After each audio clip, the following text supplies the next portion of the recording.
fried liver attack.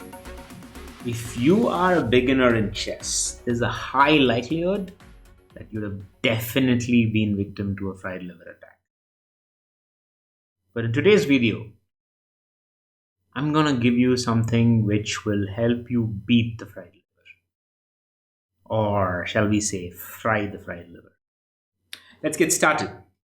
To begin with, you first need to understand what is the fried liver. So fried liver is a variation which typically comes in the Italian game.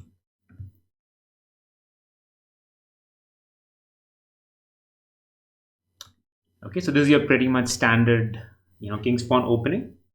White follows it up with bc4, which is where it becomes Italian opening. And here, usually the most common game out here is bishop c5, which is gioco piano. But in the absence of that, and if black typically ends up doing f6, it's a two-knight defense. And where it turns into a fried liver attack is when knight comes here and he starts not only to defend this pawn but also to attack this. Okay, now if you are new to this, I would request you to pause the video and think of all the possible defenses one might have. Okay, so if you think about it, you have two minor pieces attacking a very vulnerable pawn that's supported only by the king. And if you try to support it with anything else, in fact, you realize you don't have any other options because the rook, the knight, the dark squared bishop, this knight are completely useless in terms of defending this. And the bishop here is close, it can't even come here to defend this. So in other words, this pawn cannot be defended by anything other than the queen. And if you decide to defend it with the queen, it's equally useless because I would still go ahead and take it. And there's no way that you're sacrificing your queen to get two pieces and lose your position. This will be like complete disaster. So definitely this is not happening. So in the absence of this, what else could you do? The only option whenever you need to defend, right, is to go back to the basics. And the basics is KEBS, kill, escape, block, support. So if you can't kill the attackers, if you can't escape because the pawn is blocked, you need to block it. You can't block a knight's attack, but you can block a bishop's attack. So this is where you start off with the proper fried liver attack, right? And you're already in kind of very, very uncomfortable situation, in a position which, as black, you definitely don't want to be in. Now, there are traditional lines, which would be like pawn takes pawn, knight takes pawn. And at this point, white tends to play a very aggressive line, which is to sacrifice its knight with a check. And now comes the double attack, a fork between queen and knight, and therefore the king is forced to go here. This is, in theory, the fried liver attack, which is really bad for black because even though he's a piece up, his pieces are not developed. They're either in pin, his king is in the center of the board, can't castle, pretty much the worst opening you can think of. All of this in just 7 moves, right? So is there anything else that can be done? I mean, is it possible to play any other way? For example, at this point, after the check, it's almost like definite.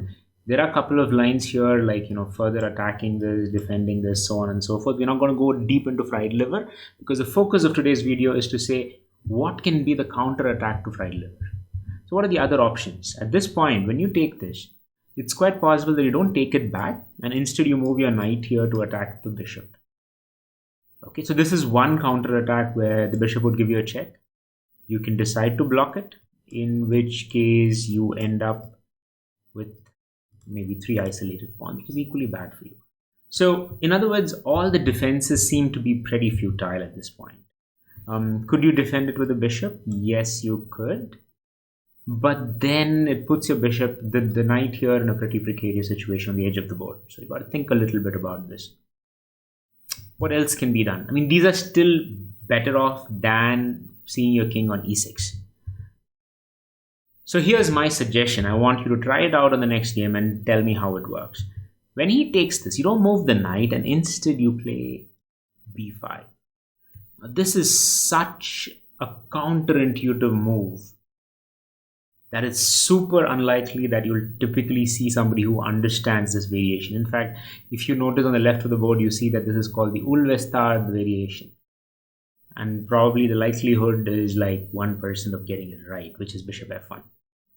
The only correct move here is this. And if you see this, right, there's only 1% likelihood, even among master games, that the correct move would be played. Most likely, you're going to have somebody who playing the wrong move. For instance, if I play this, you take it back. And this gives black a huge advantage. Why? Because of open lines. A bishop that can attack, a queen that can come here and start to attack. Eventually losing this pawn as well, right? Like there's no way that you can get this pawn or save this pawn. So it gives you a lot of attacking options. What if instead of taking the knight, he decides to take this? This is also equally good because you can take this and attack both, the g2 pawn and the bishop here. If he takes it, you can take it back. You're still attacking it. You could think of castling, but then that's like inviting complete disaster, right? Like you have the huge attack that's going for you. But my point about why you should try this out is for this one reason. The estimated likelihood from data analysis, right, that eventually you'll get to this point of, bishop f1, bishop takes b5 is like 1%. And the chances that somebody even at a master level would see bishop f1 is only 62%. So it's such a counterintuitive move here, like to kind of counterattack the whole thing, that if you're a beginner and you're playing other beginners, there's a good chance that you can turn the game around. That said, my suggestion would still be don't play the two knights defense. Instead, if you had to go play bc4, reply with bc5, don't even get into the whole fried liver. But if you do end up getting into the fried liver attack, then remember that there's an awesome move waiting for you in b5. Explore this and share your thoughts about how this worked out for you in the comments below. I look forward to seeing you in the next video.